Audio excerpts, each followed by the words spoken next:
Bismillahirrahmanirrahim. Assalamu alaikum, my dear students. How are you? Hope you all will be in best of your health. Or you know why I am dressing blue today? Because कि आज मैं एक statement से अपने lecture का आगाज करना चाहता हूँ. बड़ी खूबसूरत स्टेटमेंट है. I am blue without you. What is meant by this statement? इसका मतलब ये है कि जो आप सब लोग हैं वो मेरे लिए बहुत ज़रूरी है. अगर आप नहीं होंगे तो मेरे साथ वही हाल होगा या मेरा वही हाल होगा जो मेरा ऑक्सीजन के बगैर होता है. राइट? हमारे चेहरे की तमाम रानाई, तमाम चमक, ये सिर्फ और सिर्फ ऑक्सीजन की सप्लाई के साथ है. अगर मेरी बॉडी में ऑक्सीजन की सप्लाई कम हो जाए या ख़त्म हो जाए तो मेरा कलर रेड नहीं रहेगा बल्कि वो ब्लू हो जाए. सो आई थिंक कि पहले आप ये स्टेटमेंट पढ़ते होंगे, I am blue without you, लेकिन आपको इसकी एसेंस नहीं पता होगी. But now you know very well कि I am blue without you का मतलब ये है कि you are as essential as oxygen is for me. That is I can't survive without you. Similarly आपने एक और इंग्लिश की कोटेशन पढ़ी होगी, a fish out of water. इसका मतलब यह है कि आप इंतहाई प्रॉब्लम में आ गए. राइट? यानी कि जो हाल मेरा ऑक्सीजन के बगैर है वही हाल उस पर्टिकुलर फिश का पानी से बाहर आने के बाद होता है. So a fish out of water, definitely हम इन्हीं दो बातों को इस चैप्टर में डिस्कस करेंगे. और आज चैप्टर नंबर 13 है और चैप्टर नंबर 13 का नाम है गैसियस एक्सचेंज. इसमें बड़ी मजे की बातें होने वाली हैं. आए इन सारी मजे की बातों के लिए व्हाइट बोर्ड पे चलते हैं. Yes, my dear students, again I have written for you in different style today learning objectives.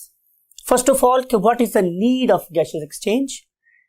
फिर हम देखेंगे कि what are the different levels of gaseous exchange, and then we will understand the definition, and then we will discuss the advantages of respiration in air over water, and then we will see why respiration in air is better or quicker or swift than in water. And in the second half of the board we shall discuss the gaseous exchange in plants. So let's move to the first topic. What is the need? What is the need? I am blue without you.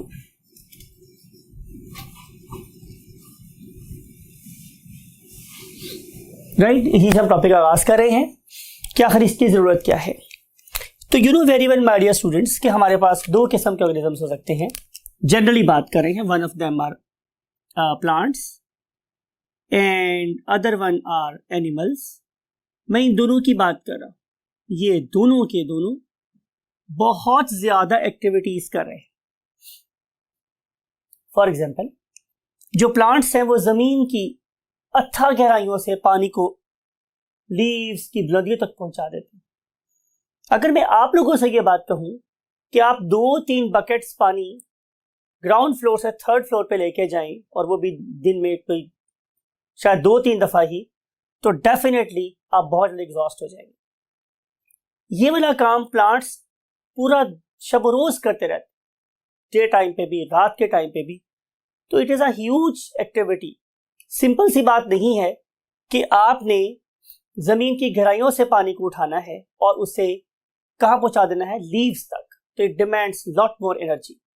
Similarly आप लोगों ने उस particular water से बनने वाली food को, जो कहां बनी है स्टूडेंट्स, लीव्स में, और आपने उसे ट्रांसपोर्ट करना है to other parts of the plant. Definitely we have to have some carriers. तो हमें बहुत एनर्जी चाहिए. इस तरीके से plant, although they are very simple, but they are doing lot more biological activities. They are living entities, and living entities are doing lot more biochemical activities even at cellular level. तो हर एक reaction के लिए हमें क्या चाहिए है, energy चाहिए. Right? और एनर्जी ऑक्सीजन के बाहर प्रोड्यूस नहीं हो सकती। अगर मैं आपकी बात करूं, यू नो वेरी वेल कि आप भी एक सोशल एनिमल हो। आपके ख्याल में वो कौन सा काम है जो हम बहुत आसानी से कर सकते हैं? तो आप शायद प्रॉम्प्टली आंसर करेंगे कि सर शायद पलक झपकना, राइट। लेकिन अब यकीन करें कि अगर आपके पास ऑक्सीजन नहीं है तो आप पलक भी नहीं झपक सकते। आपने डिफरेंट मूवीज में देखा होगा कि जब कोई शख्स मर जाता है तो उसकी आंखें कोई दूसरा बंद करता है, इवन उसमें आईज को ब्लिंक करने की एनर्जी भी नहीं होती। तो आप इमेजिन करें कि आप इस सिंपल से एक्टिविटी से आगे कितनी किस्म की कॉम्प्लेक्स एक्टिविटीज कर रहे हैं, जिसमें मेरी जबान का चलना, मेरे हाथों की मूवमेंट, राइट, मेरे ब्रेन का मेरी जबान से कोऑर्डिनेशन, मेरे मसल्स का, मेरे हाथ का मेरे ब्रेन से coordination, lot more energy is required. ये सारी एक्टिविटीज तभी पॉसिबल हैं कि जब मेरी बॉडी में एनर्जी होगी। और एनर्जी प्रोड्यूस करने के लिए मुझे, आपने मेरे लास्ट लेक्चर में, जो मैंने लास्ट टाइम मैं लेक्चर पढ़ाया था, उसमें आपको याद होगा कि हमने यही वाली बात की थी कि एनर्जी प्रोड्यूस होती है by means of 3 processes. One of them was glycolysis, other one was link reaction and third one was Krebs cycle. और इवेंचुअली इन तीनों चीजों से प्रोड्यूस होने वाले NADPH2 और ATP इवेंचुअली क्या प्रोड्यूस कर रहे थे? Definitely ATP, right.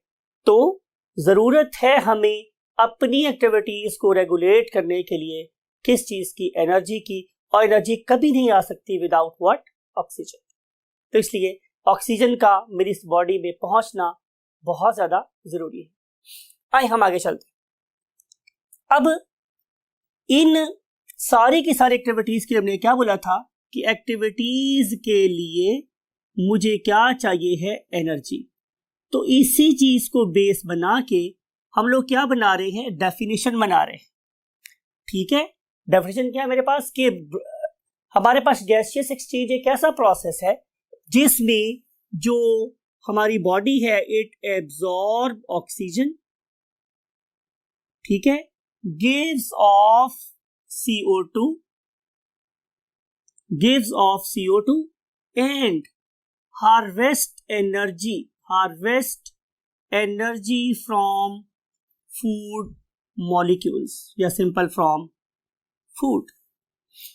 तो ये जो मेरे पास एक प्रोसेस है, इसे हम क्या बोलते हैं? जाहिर है गैसियस एक्सचेंज।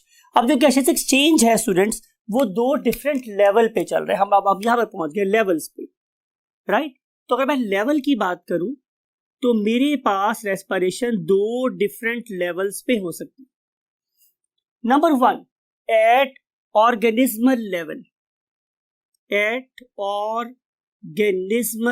लेवल, यानी कि अगर आप लोग पूरी अपनी बॉडी की बात करें तो जाहिर है मेरी पूरी बॉडी CO2 ऑक्सीजन एब्जॉर्ब कर रही है और CO2 गिव ऑफ कर रही है। ये मैं पूरे लेवल की बात कर रहा हूं। लेकिन यू नो वेरी वेल कि मेरी पूरी की पूरी बॉडी को ऑक्सीजन सप्लाई करने वाले का नाम क्या है? लंग्स। तो इसका मतलब ये होगा कि मैं इसे ऑर्गेनिज्मल लेवल से ऑर्गन लेवल की रेस्पिरेशन भी कह सकता हूं कि जो ऑक्सीजन है वो मेरे सिर्फ लंग्स में जा रही, राइट। सवाल ये है कि अगर ऑक्सीजन मेरे लंग्स में जा रही है तो वो इस्तेमाल कहां हो रही है? तो उसका आंसर लिख दिया हम लोगों ने अभी कि ये ऑक्सीजन बेसिकली इस्तेमाल होगी to carry out process of respiration और उसमें प्रोड्यूस होगी CO2। अब मैं रेस्पिरेशन क्यों कर रहा हूं? टू हार्वेस्ट एनर्जी गेन करने के लिए। तो इसलिए हम ऑर्गेनिज्मल लेवल के अलावा जिस लेवल को फोकस करेंगे वो है नंबर 2 लेवल। और वो नंबर 2 लेवल क्या है? Cellular level, right. ये भी आपसे कोई अब ढकी छुपी बात नहीं है कि जो ऑक्सीजन मैं अपने लंग्स में से लूंगा उसको मैं कहां डाल दूंगा? डेफिनेटली ब्लड में। अब ब्लड इस पर्टिकुलर ऑक्सीजन को डिस्ट्रीब्यूट करेगा to the all body cells, सारे बॉडी के सेल्स को सप्लाई कर देगा। हर सेल, आपको याद है हमने लिखी थी लास्ट लेक्चर में भी कि हर सेल क्या करेगा? नॉट ओनली ऑक्सीजन एब्जॉर्ब करेगा बल्कि वो C6H12O6 ग्लूकोज भी एब्जॉर्ब करेगा। और ये वाली ऑक्सीजन जब ग्लूकोज को glycolysis, link reaction, Krebs cycle और इलेक्ट्रॉन ट्रांसपोर्ट चेन में से गुजारेगी तो उसके रिजल्ट में क्या प्रोड्यूस होगा? जाहिर है स्टूडेंट्स CO2 प्रोड्यूस होगी और वाटर प्रोड्यूस होगा और सबसे अहम चीज कि मेरे पास प्रोड्यूस होगी व्हाट? ATP, right. तो ये है बेसिकली ऑर्गेनिज्मल लेवल की रेस्पिरेशन और ये जो हमने लिखी है it is called as cellular level of respiration. अब जो ऑर्गेनिज्मल लेवल ऑफ रेस्पिरेशन है, हम उसे क्या नाम देते हैं? हम इसको नाम देते हैं students what? Simple breathing. We name it as, मैं इसे बाहर निकालू आप लोगों के लिए, we name it as breathing. इसे हम लोग ब्रीदिंग का नाम देते, राइट? और ये जो सेलुलर लेवल पे रेस्पिरेशन हो रही थी, उसको हम लोग क्या नाम देते हैं स्टूडेंट्स? उसको हम नाम देते हैं oxidation. It is simple oxidation because we are going to harvest energy from the food particles using this particular action. तो ये हो गया मेरे पास सेकेंड स्टेप के आखिर हम ये प्रोसेस क्यों कर रहे हैं और इससे कितने लेवल्स हो रहे हैं हमारे पास, राइट? अगर हम इन सारी बातों को दोबारा से जगह पे कंबाइन करें तो हमारे पास क्या बन सकती है स्टूडेंट्स? जाहिर है इसकी मोर रिफाइंड डेफिनेशन। और वो डेफिनेशन मेरे पास क्या है कि गैसियस एक्सचेंज एक ऐसा प्रोसेस है जिसके जरिए से हम ऑर्गेनिज्म को या सेल को क्या प्रोवाइड करते हैं? ऑक्सीजन। और वो वाला ऑर्गेनिज्म अपने सेल्स के अंदर जाके क्या करेगा? सेल्स के अंदर जाके बात कर रहा हूं एट सेलुलर लेवल, वो उस पर्टिकुलर ऑक्सीजन को यूज करेगा to break down the food, to oxidise the food, and it will make CO2 and water, and most important thing is कि it will harvest energy out of it। ये बड़ी important जाहिर कि इस sense इस पूरे chapter का कि हम आखिर गैसेस एक्सचेंज क्यों कर रहे हैं? जाहिर है to harvest energy from the molecules. अब एक्सचेंज ऑफ गैसेस दो डिफरेंट मीडियम में हो सकता है। Look at this, one of them is called as air and other one is called as water. हम हवा में भी सांस ले सकते हैं और बहुत से जो एनिमल्स हैं वो वाटर के अंदर भी बहुत सक्सेसफुली रह रहे हैं। हमारा क्लेम ये है स्टूडेंट्स कि हवा में सांस लेना बेहतर है, बेहतर है देन रेस्पायरिंग इन वाटर। अब अगर हमारी ये वाली बात ठीक है तो हम लगा क्वेश्चन ये बोल रहे हैं कि व्हाई, ऐसा क्यों, राइट? तो अंडरस्टैंड करने के लिए आप लोगों ने एक बात जिसे मैं रेड मार्कर से बोर्ड करके आप लोगों के लिए लिख रहा हूं वो अपने माइंड में जरूर रखनी है। वो क्या है students? Look at this, most important thing को मैं IMP के तौर पर लिख रहा हूं क्योंकि इंपॉर्टेंट स्टेटमेंट है। मैंने इसे ब्लॉक सर्कल भी कर दिया है और उसके ऊपर एक स्टार भी लगा दिया। वो बात क्या है माय डियर स्टूडेंट्स कि जो हमारे सेल्स हैं उनको O2 सप्लाई या ऑक्सीजन की सप्लाई या गेटिंग रेट ऑफ CO2 वो सिर्फ और सिर्फ एक ही प्रोसेस से मिलती है और उस पर्टिकुलर प्रोसेस का नाम क्या है? डिफ्यूजन। ये एक बड़ी ही इंपॉर्टेंट लाइन है। अब अगर आप लोगों को ग्रेड 9, 10 या उससे छोटी क्लासेस भी पता हो तो आपको पता होगा कि डिफ्यूजन क्या है। It is mere movement of the molecule from a region of higher concentration to a region of lower concentration, right? और जब मैं किसी चीज को हायर कॉन्सेंट्रेशन से लो कॉन्सेंट्रेशन में मूव करवाता हूं तो उस पर्टिकुलर केस में कोई एनर्जी नहीं चाहिए होती। फॉर एग्जाम्पल, अगर ये मेरे पास एक छोटी सी टॉय कार है, डिंकी है, तो मैं अगर इसको स्लांट स्लैब के ऊपर छोड़ दूंगा तो यू नो वेरी वेल कि ये विदाउट एनी एनर्जी क्या करेगी?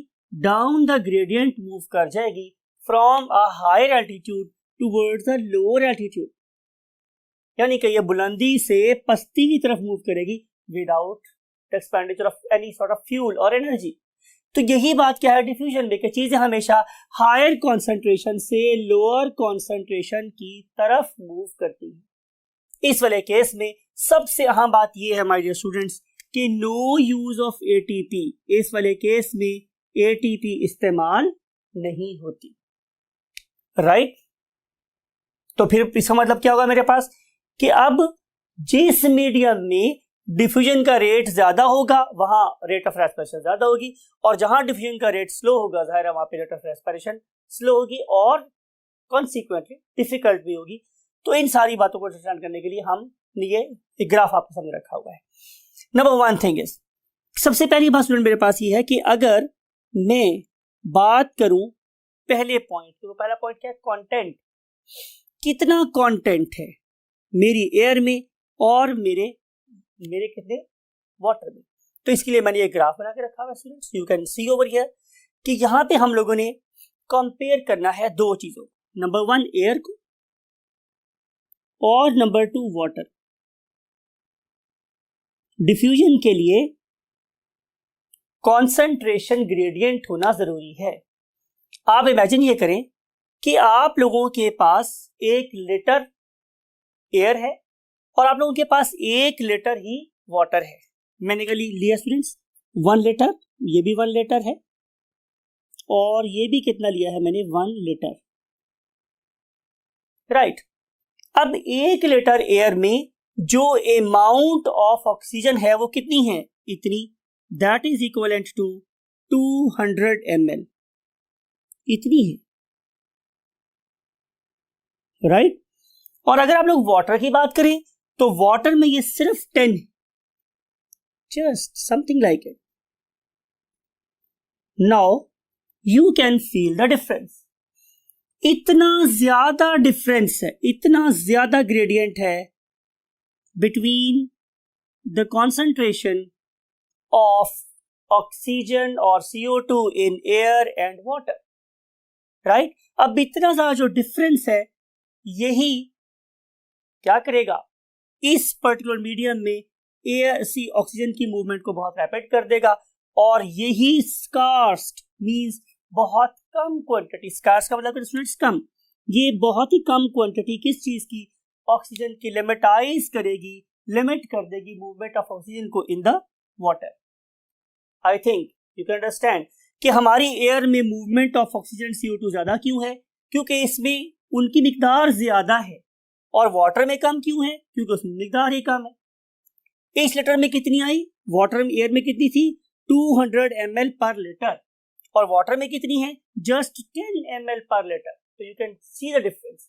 उसके बाद स्टूडेंट्स नंबर 2 पे आप देख रहे हैं कि कॉन्सेंट्रेशन तो हो गई चेंज, डेफिनेटली यहां बहुत ज्यादा है, यहां बहुत कम।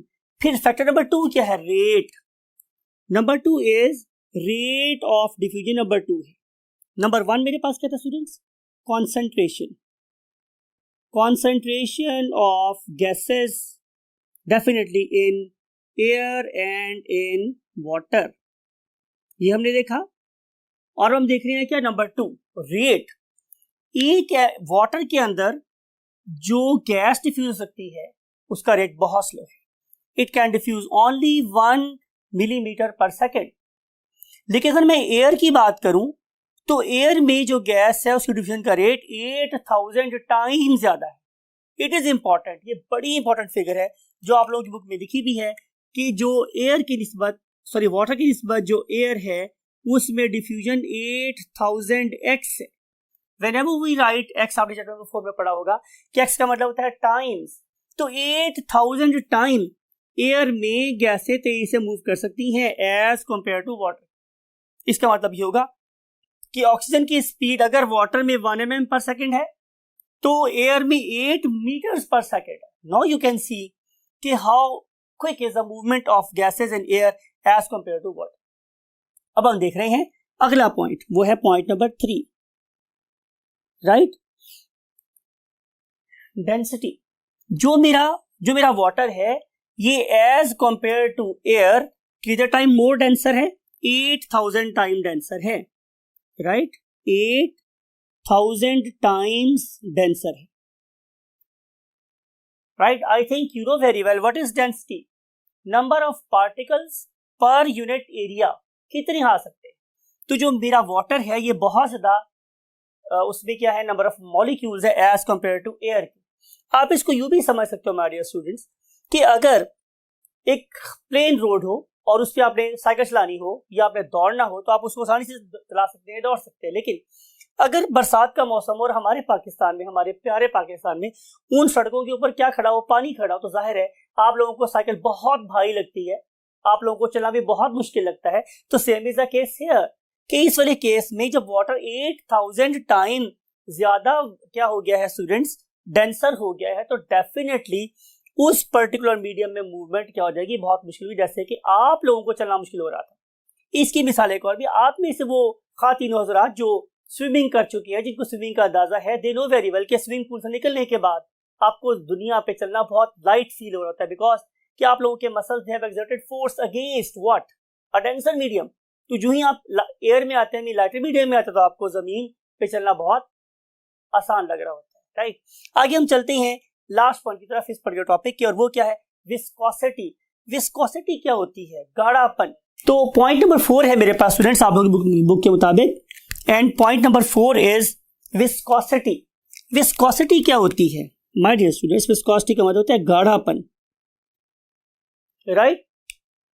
डेंसिटी का मतलब मेरे पास क्या है कि किसी यूनिट एरिया में कितने नंबर ऑफ मॉलिक्यूल्स। अब अगर मॉलिक्यूल छोटे हैं, अगर ये ज्यादा है तो डेंसिटी कम होगी, और अगर मॉलिक्यूल मेरे पास ज्यादा है और उनका साइज भी बढ़े तो ज्यादा विस्कोसिटी ज्यादा हो जाएगी। तो ये जो 8000 टाइम जो डेंसर वाटर है वो विस्कोसिटी को कितना इंक्रीज कर रहा है, तो आंसर इज 50 टाइम्स। तो जो मेरा वाटर है वो 50 टाइम्स मोर विस्कस है। अब आप ये इमेजिन करें कि अगर आप लोगों को मैं ये कहूं कि आप एक पानी में कश्ती चलाएं और फिर मैं आपसे ये कहूं कि आप शहद में कश्ती चलाएं, तो डेफिनेटली आपको अंदाजा होगा कि शहद में तो मूवमेंट बहुत ही डिफिकल्ट है, शायद नामुमकिन है। तो same is a case here कि जब आपकी एयर को, आपकी गैसेस को मूव करना पड़ता है इन 50 टाइम्स मोर विस्कस मीडियम में, तो डेफिनेटली वो बहुत मुश्किल से मूव करते हैं। इन सारी बातों से मुझे पता चलता है माय डियर स्टूडेंट्स कि हमारी एयर क्यों बेटर है किससे, वाटर से। नंबर 1 कि उसमें जो कॉन्सेंट्रेशन ऑफ गैसेज है वो ज्यादा है। नंबर 2 कि उस पर्टिकुलर मीडियम में जो गैसों की मूवमेंट की स्पीड है वो ज्यादा है। फिर हमने ये देखा कि मूवमेंट ज्यादा होने की रीजन क्या है। तो पहले मैंने बोला कि जो मेरे पास वाटर है वो डेंसर मीडियम है, और फिर आखिर में मैंने बोला कि जो वाटर है वो एक विस्कस मीडियम है। तो इन सारी बातों की वजह से it is very easy to respire in air as compare to carrying out respiration in aqueous medium. I hope you got the concept, and now we want to move to the next concept, and that is the gaseous exchange in what? Plants. So let's move to the next part. Yes my dear students, हम start करने वाले हैं gaseous exchange in plants, और इसके लिए सबसे पहले मेरा क्वेश्चन यही है कि why plants need an exchange, right? You know very well कि प्लांट को क्यों जरूरत है। अब क्या ख्याल है कि प्लांट तो ऑटोट्रॉफ्स है, they can make their own food, वो तो अपनी फूड खुद बना रहे हैं, राइट। लेकिन आपको ये वाली बात भी याद होगी माय डियर स्टूडेंट्स कि मैंने आप लोगों से लास्ट लेसन के स्टार्ट में I am talking about what, bio energetics के लेक्चर की बात कर रहा हूं, राइट, जो मैंने आपको लास्ट लेक्चर पढ़ाया था। उस लेक्चर में मैंने आपसे क्या डिस्कस किया था कि plants have got dual SIM like character, यानी कि वो रेस्पायर भी कर रहे हैं और नंबर 2 पे वो क्या कर रहे हैं, फोटोसिंथेसिस भी कर रहे हैं। मत इमेजिन करें, मैं लास्ट में आपको ये बात समझाई थी, नेवर इमेजिन कि plants can use sunlight directly. First of all they are going to convert solar energy into chemical energy, and then like animals these particular plants will carry out what? Oxidation of that chemical energy, that is the glucose. और जब वो glucose बन जाएगा students मेरे पास, तो फिर हम उस ग्लूकोज ऑक्सीडाइज करेंगे। ऑक्सीडाइज करने के बाद क्या करेंगे, एनर्जी ऑब्टेन होगी। And you know the equation for oxidation of glucose, that is C6H12O6 plus O2 give us CO2 plus water plus energy. तो प्लांट्स भी एनर्जी की प्रोडक्शन के लिए किस पे डिपेंड कर रहे हैं? Yes, you 100% right, on respiration. तो इसका मतलब ये होगा, मैंने आपको अभी इसी लेक्चर के पहले पार्ट में बात बताई थी कि प्लांट्स भी बहुत सारी एक्टिविटीज कर रहे हैं, और हर एक्टिविटी किस पे बेस कर रही है, एनर्जी पे। और एनर्जी बेशक कब बनेगी, जब हम ग्लूकोज ऑक्सीडाइज करेंगे। तो फिर दोबारा लास्ट टाइम रीइंफोर्स कर रहा हूं कि प्लांट्स ग्लूकोज बना सकते हैं, हम नहीं बना सकते। लेकिन ये मत सोचें कि प्लांट्स ग्लूकोज से एनर्जी डायरेक्टली ऑब्टेन करते हैं। No, they have to carry out the process of respiration, they have to oxidise the food, they have to burn the glucose and then they will obtain energy, right? So ये है मेरे पास need of exchange। अब अगली बात ये है कि क्या प्लांट्स के पास कोई स्पेशल ऑर्गन ऑफ रेस्पिरेशन है? तो answer is no, answer is no, big no, right. तो क्या सारे एनिमल्स के पास ऑर्गन ऑफ रेस्पिरेशन है? तो answer is again no. Special organ of respiration तो हायर एनिमल्स में होते। फॉर एग्जाम्पल आप कंसिडर करें इस अमीबा को, ये तो बेचारा एक सेल पे कंसिस्ट कर रहा है। जब वो एक सेल पे कंसिस्ट कर रहा है तो उसको किसी खास सिस्टम की जरूरत ही नहीं, बल्कि तो बेचारा है ही एक सेल पे कंसिस्ट कर रहा, तो फिर हमें प्रॉब्लम आनी नहीं चाहिए। इसका मतलब ये होगा कि अगर हम स्पेशल ऑर्गन ऑफ रेस्पिरेशन की बात करेंगे तो वो सिर्फ और सिर्फ हायर एनिमल्स में नजर आएंगे। गेटिंग माय पॉइंट और नॉट? तो इसलिए हमने यहाँ पर ये बात कैटेगोरिकली आप लोगों की बुक में लिखी है कि plants don't have special organ of respiration as they are found in unlike higher animals. Higher animals के पास ऑर्गन ऑफ रेस्पिरेशन होता है, लेकिन प्लांट्स के पास और लोअर एनिमल्स के पास कोई special organ of gaseous exchange नहीं होता। राइट, अब हम देख रहे हैं कि क्या पौधों के पास वाकई कोई ऑर्गन नहीं है, तो हम एक आर्गुमेंट के तौर पे कह सकते हैं कि जनाब हमारे पास जाइलम फ्लोएम तो है। राइट, हमारे पास प्लांट्स में जाइलम भी है और हमारे पास प्लांट में फ्लोएम भी है। तो क्या ये वाले दो very special structures they are not doing any sort of contribution for the exchange of gas? तो answer is yes, they have no role at all. They have no role in exchange of gases. इनके पास तो कोई role ही नहीं है किसके लिए? Exchange of gases के लिए, नो रोल एट ऑल। मैंने कैटेगोरिकली यहां पर एक साइन ऑफ एक्सक्लेमेशन भी डाल दिया ताकि आपको याद रहे। तो फिर कौन सी चीज है प्लांट के लिए जो एक्सचेंज ऑफ गैसेस में हेल्पफुल हो सकती है? तो उसका आंसर है मेरे पास लीव्स। राइट, उसका आंसर मेरे पास क्या है? लीव्स। अब आपने ये बात याद रखनी है कि प्लांट बॉडी का हर एक सेल अपनी जरूरत के मुताबिक डायरेक्टली O2 एब्जॉर्ब कर सकता है और CO2 गिव ऑफ कर सकता है। लेकिन जैसे हमारी बॉडी में ब्लड और लंग्स सिस्टम प्रेजेंट है, कैपिलरीज प्रेजेंट है, ऐसी कोई चीज प्लांट में प्रेजेंट नहीं होती।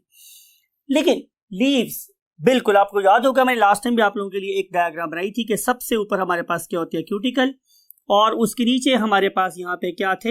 एपिडर्मिस की लेयर थी, बहुत डिटेल से डिस्कस हुई आप लोगों के साथ। और फिर इसके नीचे मेरे पास फिंगर लाइक सेल्स थे, और जिनके दरमियान में जो स्पेसेस थी वो ऑलमोस्ट ना होने के बराबर थी। And these cells they were hanging perpendicular to the upper epidermal cells. हमने नाम दिया था इसको व्हाट? पैलिसेड बेसोफिल का। मैं सिर्फ यहाँ पे इस वक्त पैलिसेड बेसोफिल के नाम सिर्फ एब्रिविएशन यूज कर रहा हूं। फिर हमने देखा कि इसके नीचे हमारे पास लूजली पैक्ड सेल्स हैं, और ये जो लूजली पैक्ड सेल्स थे they were called as what? Spongy basophil cells. और मैंने आपको बताया था कि स्पंजी बेसोफिल सेल्स की जो सबसे अहम खूबी है वो ये कि इनके दरमियान में यहाँ पे क्या होते हैं? लार्ज इंटरसेलुलर स्पेसेस होती हैं। ये यहां देख लें आप लोग, इसको देख लें आप लोग, इस कैविटी को देख लें। So these all are intercellular spaces. ये intercellular spaces को हम एक और नाम भी देते थे, आपको याद होगा, उसका नाम क्या था? उसका नाम क्या था स्टूडेंट्स? Air chamber.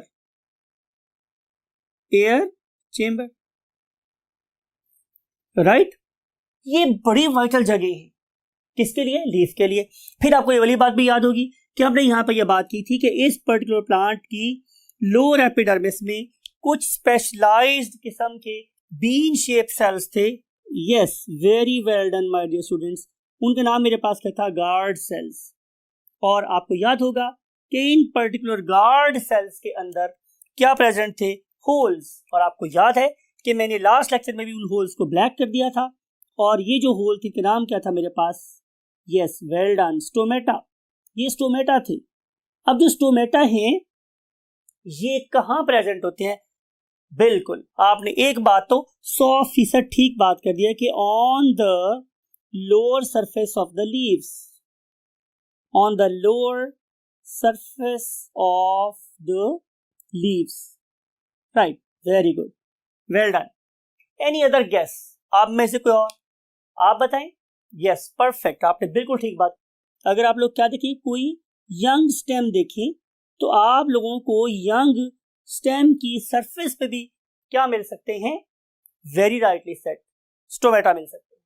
लेकिन आपकी सारी फोकस यंग स्टूडेंट्स सिर्फ यंग ब्लड पर ही क्यों है?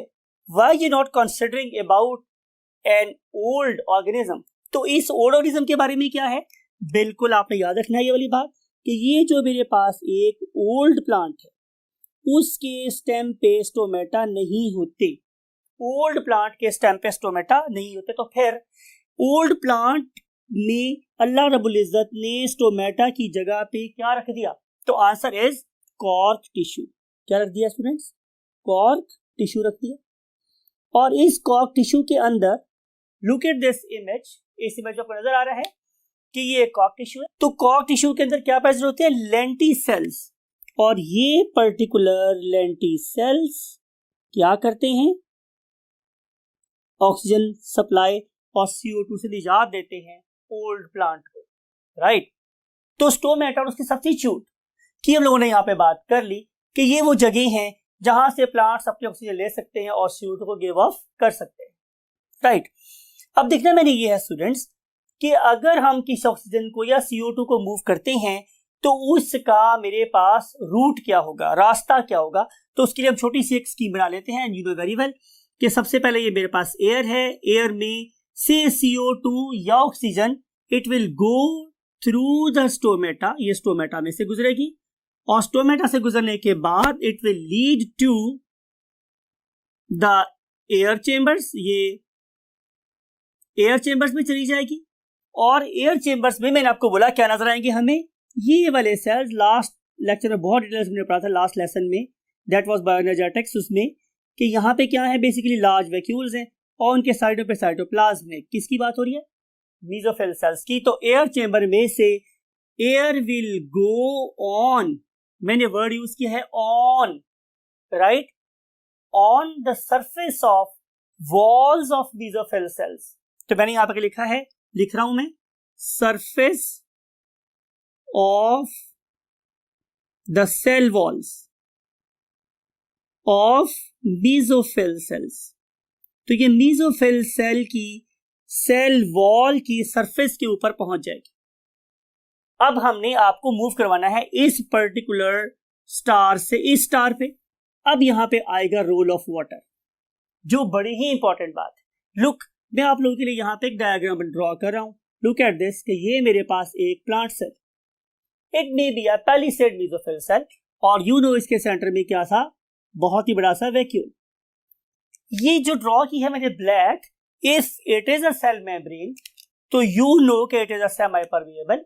और अगर मैं इसके गिर्द ये ड्रॉ कर रहा हूं एक बहुत ही मोटी सी cell wall, something like it, ये सेल वॉल है, इसको लेबल कर रहा हूं सेल वॉल, तो इट इज ऑलवेज मॉइस्ट।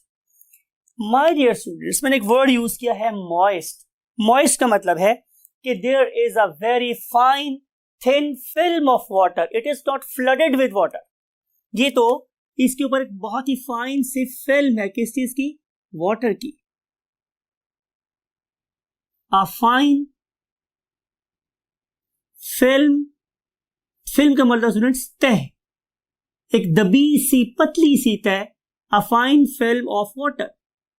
होगा क्या माय डियर स्टूडेंट्स कि ये वाली ऑक्सीजन जो एयर चेंबर में आई वो अपने आप को पहले इस लेयर में डिसॉल्व करेगी और डिसॉल्व करने के बाद ये सेल मेम्ब्रेन में से गुजर के इस पर्टिकुलर सेल के साइटोप्लाज्म में चली जाएगी और फिर ये वाला सेल क्या करेगा, ऑक्सीडेशन ऑफ फूड, और उसके रिजल्ट में क्या प्रोड्यूस होगी, जाहिर है CO2। वो वाली CO2 अब रिवर्स प्रोसेस लगाएगी, वो वाली CO2 पहले इस लेयर में डिसॉल्व होगी और फिर इस लेयर से बाहर चली जाएगी और फिर जाहिर है यहां से CO2 रिवर्स गियर लगाती हुई क्या करेगी, एयर में निकल जाएगी, राइट। तो ये है हमारे इस पर्टिकुलर एयर के थ्रू इस पर्टिकुलर लीफ के सेल्स में ऑक्सीजन जाने का रास्ता या CO2 जाने का रास्ता और या फिर O2 बाहर निकलने का रास्ता, दोनों बातें की जा सकती हैं because you know plants have got a dual SIM-like character. ये जो स्टोमेटा है हमारे स्टूडेंट्स, ये हमारे लीफ का, आपको याद है लास्ट लेक्चर में पढ़ा था कि ये हमारे लीफ का जस्ट 1 to 2% एरिया कवर करते हैं। मैंने आपको वहां पे भी बात कही थी कि आप अपनी इतनी बड़ी ह्यूज बॉडी को देखें तो उसके अंदर लंग्स कितने हैं, बहुत छोटे से हैं, वो बहुत छोटे से लंग्स आपकी पूरी बॉडी को O2 सप्लाई कर रहे हैं। Same is the case here कि एक पर्टिकुलर लीफ के जस्ट 1 to 2% एरिया वाले जो पोर्स हैं वो सारे के सारे लीफ की O2 और CO2 डिमांड को क्या कर रहे होते हैं, फुलफिल कर रहे होते हैं, पूरा कर रहे होते हैं, राइट। और अगर आप इसको किसी और रेफरेंस से देखें तो आप लोगों की बुक में क्या मेंशन किया हुआ है कि आप लोगों के टोबैको लीफ के अंदर, टोबैको लीफ की बात कर रहा हूं तो उसके अंदर अबाउट 12,000 स्टोमेटा प्रेजेंट होते हैं पर व्हाट लीफ। अब ये 10,000 स्टोमेटा आप लोगों के लीफ के, मैं बात कर रहा हूं लीफ की, आप लोगों के लीफ के 40% एरिया में पाए जाने वाले एयर चेम्बर्स को क्या सप्लाई करते हैं, जाहिर है गैसेस एज पर नीड। और फिर ये वाली जो गैसेस हैं they will definitely go to the cells, they may be helpful for carrying out what photosynthesis और they may be very very useful to carry out what the process of respiration. आप लोगों के plant में photosynthesis भी हो रही है, respiration भी हो रही है, लेकिन सोचने वाली बात यह है कि क्या प्लांट डे टाइम पे भी सांस ले सकते हैं, means they are able to carry out process of photo respiration और नॉट, और अगर हो सकती है तो कैसे होगी, इसको हम देखेंगे इंशाल्लाह नेक्स्ट लेक्चर में। और till that time take very good care of your self and your great parents. और मैं हमेशा बोलता हूँ अपने इर्द गिर्द आसानियां पैदा कीजिए और जो कंसेप्ट आपको आता है और लोगों से भी शेयर करें। इल्म वो शमा है जो जलने से मजीद रोशन होती है, इससे आपको कुछ भी नहीं जाएगा, बल्कि अगर आपके कंसेप्ट में कहीं प्रॉब्लम होगी तो आपको वो रिफाइन करने में भी हेल्प होगी, राइट। सो शिकवाए जुल्मत शब से तो कहीं बेहतर था अपने हिस्से की शम्मा तो जलाते जाते। अल्लाह हाफिज।